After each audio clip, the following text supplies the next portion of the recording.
Voilà, comment ça va bien.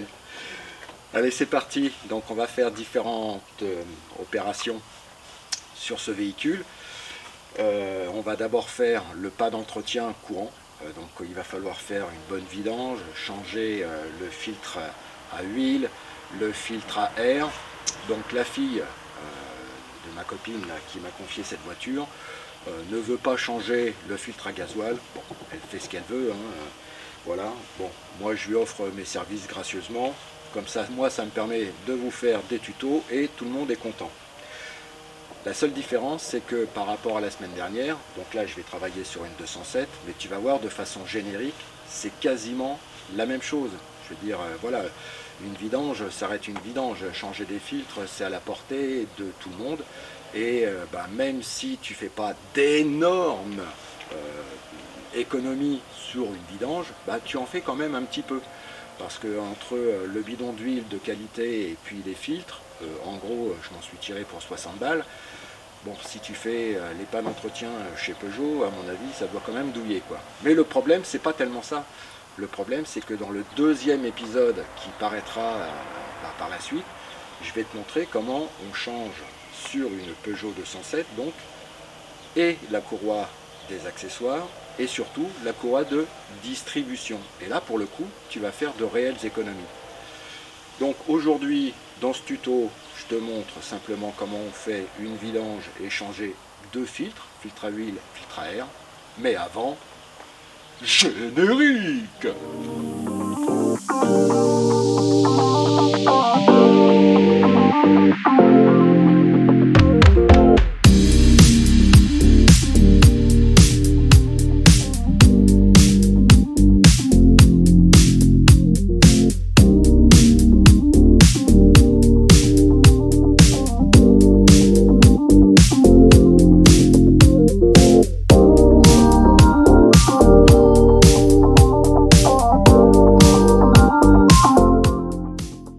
Démarrer la journée, là il fait bon, j'ai sorti le petit truc imperméable, mais ce que je vais faire, je vais mettre la voiture complètement sur chandelle, tout simplement parce que je vais devoir la surélever, parce qu'évidemment il va falloir que je me glisse en dessous.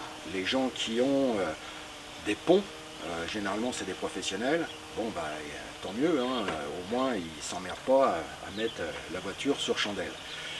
Donc moi je vais mettre la voiture sur chandelle. Avant, je vais quand même desserrer la roue avant droite. Alors petit rappel, lorsque tu es au volant de ton véhicule, évidemment, la roue de droite, c'est celle qui est vraiment à droite, mais en étant au volant, quoi. Donc la roue avant droite, je vais la desserrer sans l'enlever. Ça va me permettre, une fois que la voiture sera complètement haute, de mettre les chandelles. Je pourrais éventuellement enlever la roue. Alors c'est vrai que pour la vidange j'en ai pas besoin, mais comme je vais embrayer pour changer et la courroie des accessoires et la courroie de distribution, je vais en avoir besoin. Mais surtout je vais la mettre sur chandelle relativement haute, tout simplement parce que il va falloir que je me glisse sous la voiture pour enlever le cache bas moteur. Bon, tu vois là j'ai complètement sécurisé mon chantier. J'ai mis des chandelles relativement hautes. J'ai donc démonté la roue avant droite, que j'ai glissé également sous le véhicule, et au-dessus de cette roue, j'ai mis des grosses cales en bois au niveau du longeron longitudinal, parce que si des fois il y a une faiblesse au niveau d'une chandelle, au moins que je ne me fasse pas écraser comme une merde sous la bagnole, quoi.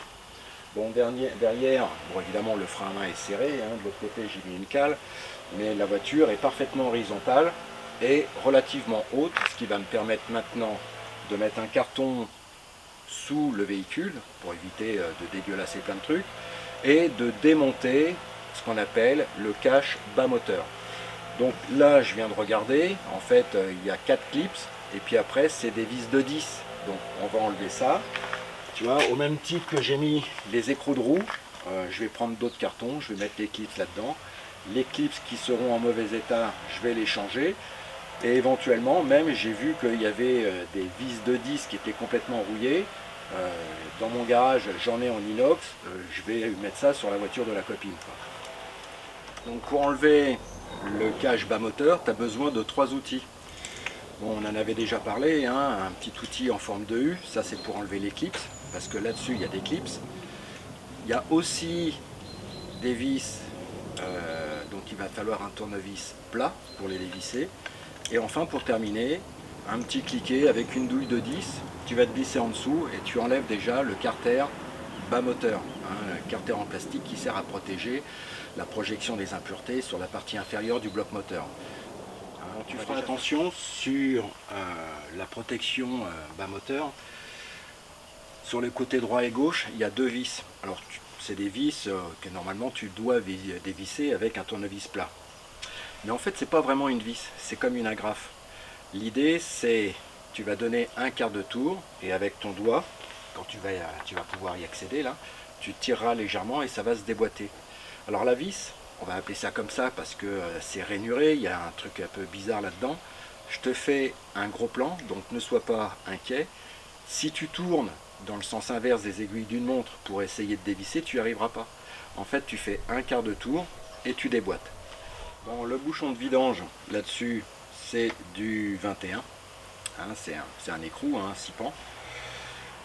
Avant, ce que je vais faire tourner un petit peu la voiture. Ça va rendre l'huile un petit peu plus liquide. Je mettrai mon bac pour récupérer les huiles usagées. Et puis on dévissera la vis de vidange de telle façon à ce que l'huile usagée puisse s'écouler correctement. On en profitera également pour faire une petite visite diagnostique, parce que sur ce style de véhicule, tu verras, c'est que le filtre à huile, il est extrêmement mal placé. Il va falloir démonter des collecteurs, des gros tuyaux. On va être emmerdé un petit peu avec une partie du faisceau électrique qui est protégée par des gaines, mais si on veut travailler correctement, il faut quand même changer le filtre à huile. Donc en partant de là, premièrement, je vais démarrer la voiture, je vais la laisser tourner un petit quart d'heure. On fera la vidange à proprement parler, donc je te ferai 2-3 petites photos pour te montrer l'emplacement, mais bon, ça y est, tu as compris, hein, je pense que comme c'est du générique, en fait, hein, la semaine dernière, on a travaillé un petit peu sur le Koleos, mais c'est le même principe, quoi. Et en fonction des voitures, c'est vrai que les artifices, comme le filtre à huile, des fois, ça ne se situe pas au même endroit. Donc, sur la 207, le filtre à huile, il est situé au-dessus de l'échangeur de température. Donc, il va falloir démonter une multitude de collecteurs d'admission, bien souvent, hein. On dévissera le truc et on changera la cartouche. Et on terminera enfin par le filtre à air. Bon, ça c'est d'une simplicité, c'est extrêmement simple. C'est que des vis à enlever, un carter à enlever. Et normalement le filtre il vient tout seul. Donc je démarre la voiture et je vais prendre un petit café.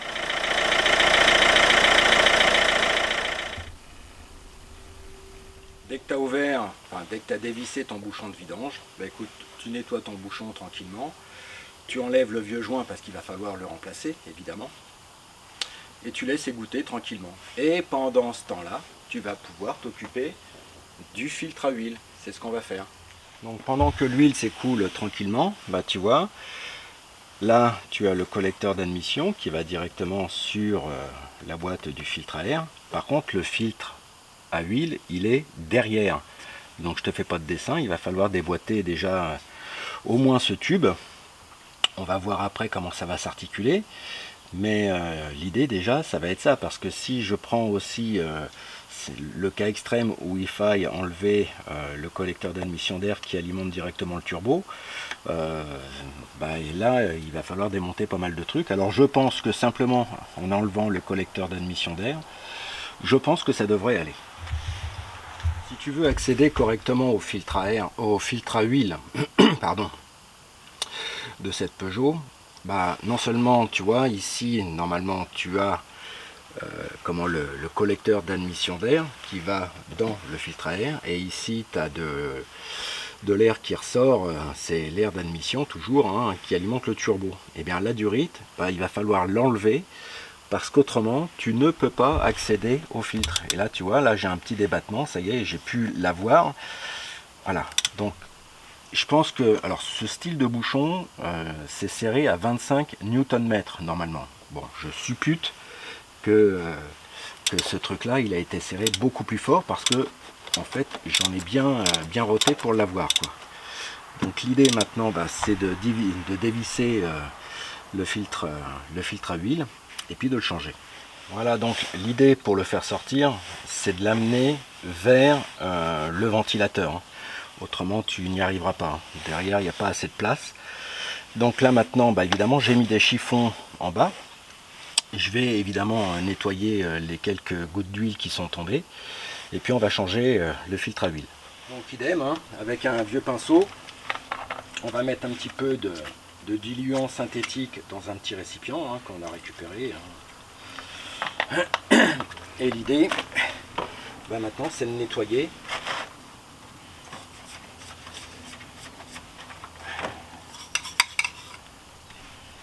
C'est de nettoyer l'intérieur du filtre à huile, le réceptacle, hein, j'entends, hein.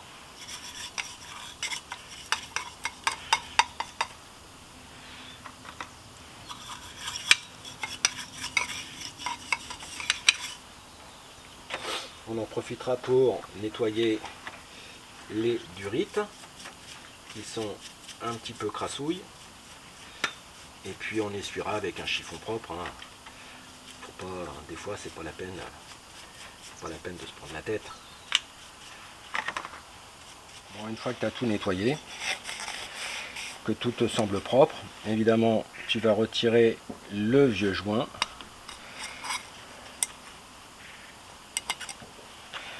Ça ira à la benne. Voilà. On va même nettoyer l'intérieur de la gorge qui reçoit le joint. Sur le nouveau filtre. Voilà. Donc on a le nouveau joint. Je vais l'enduire d'huile et je vais le remettre à son emplacement. Ensuite, tu feras gaffe. Sur ce style de joint, il faut impérativement que à l'extrémité, là, il y a un tout petit joint torique. Vérifie qu'il soit bien présent et qu'il ne soit pas abîmé. Et ça aussi, tu peux légèrement l'huiler.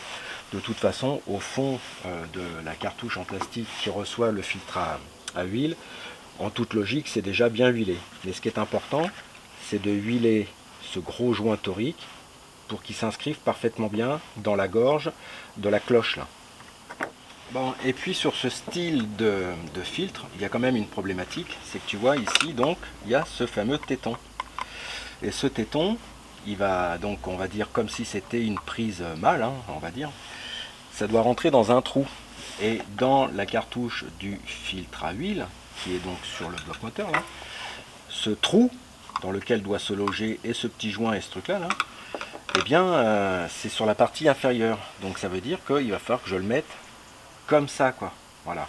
Bon, après, il n'y a pas photo, hein. Tu visses, tu vois, là-dedans, ça se clipse, ça va bien, quoi. Mais surtout, fais attention à ce clips. En fait, il faut vraiment que la cartouche soit vers le bas. Bah évidemment, maintenant, tu n'as plus qu'à remettre ton filtre vissé correctement. Alors sur le bouchon du filtre, tu verras, il y a le couple de serrage qui est indiqué. Et sur ce bouchon, c'est marqué 25 Nm. Donc j'irai chercher la clé dynamométrique et puis j'irai serrer ça correctement au couple. Tu as bien serré au couple ton filtre à huile. Eh bien, tu vas refixer évidemment toutes les durites que tu as démontées et que tu as nettoyées. Comme ça, au moins, ça va te faire un petit ensemble assez propre. Et juste après, on va s'occuper du filtre à air. On va enlever le couvercle du filtre à air. Bon, c'est des vis en étoile. Donc, tu prends une clé du T25. Voilà. Bon, ça va assez bien. Tu dévisses ça tranquillement.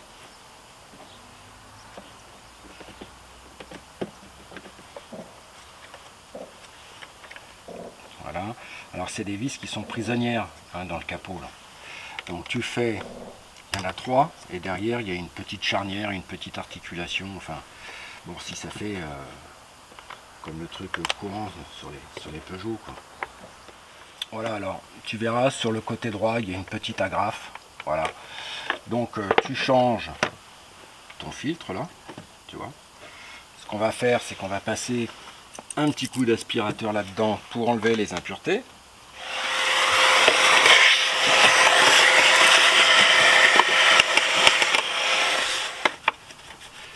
On va nettoyer un petit peu l'intérieur. Bon, pour le remontage, bah, tu fais les opérations inverses. Alors toi, ce que je te disais, la grappe elle est là. Il y a un petit truc à déclipser, hein, comme ça. Tu appuies dessus, tu le remets, bim, c'est fini. Donc là maintenant, il n'y a plus qu'à resserrer ça. Alors c'est pareil, hein, pas trop fort non plus, ça sert à rien. Et l'opération de maintenance sera terminée. Donc j'ai resserré en dessous le bouchon de vidange. J'ai protégé un petit peu le haut moteur. Je mets mon semblant d'entonnoir et j'ai plus qu'à refaire le niveau d'huile. De temps en temps tu t'arrêtes, évidemment tu attends un petit peu que l'huile descende dans le carter.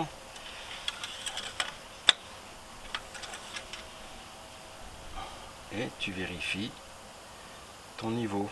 Donc là je suis à un petit centimètre, je vais en remettre un tout petit peu et je pense que ce sera bon. Bon bah voilà, tu vois, c'est pas tellement compliqué, ça demande un petit peu de temps. C'est vrai que là, bon, entre le fait de glander de temps en temps, faire chauffer le moteur pour que l'huile se liquéfie, et puis prendre un café, et puis fumer une clope. Bon bah tu vois, allez, j'ai mis quoi? J'ai mis à peine 2 heures pour faire ça. Mais relax, relax quoi, le truc vraiment tranquille. Alors, allez, je dis 2h30 parce que des fois je me suis arrêté parce que je filmais. Bon, maintenant, qu'est-ce qu'il me reste à faire? Le niveau est correct là, tout va bien. À l'aide de mon petit outil de diagnostic, bah, je vais provoquer l'extinction de la clé de révision, remettre le compteur à 0 et la voiture est repartie pour son prochain pas d'entretien.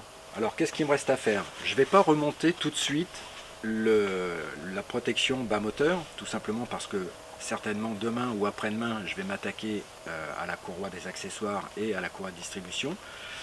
Donc il va falloir que je soulève le moteur. Donc l'idée c'est justement, si je remonte le cache bas moteur, eh bien je vais être un petit peu embêté. Il faudra que je le redémonte parce que je vais mettre un cric au niveau du carter, protégé avec une planche en bois, de façon à pouvoir monter et descendre l'ensemble du bloc moteur. Voilà quoi. Donc c'est pour ça que je vais laisser ça comme ça. La révision est terminée. Maintenant, au prochain tuto, tu verras comment on va s'y prendre pour changer et la courroie des accessoires et la courroie de distribution sur une 207 1,4 litre HDI. Allez, porte-toi bien. Prends surtout bien soin des gens que tu aimes et parle de la chaîne autour de toi. Ce sera ma meilleure pub. Allez, ciao, bye.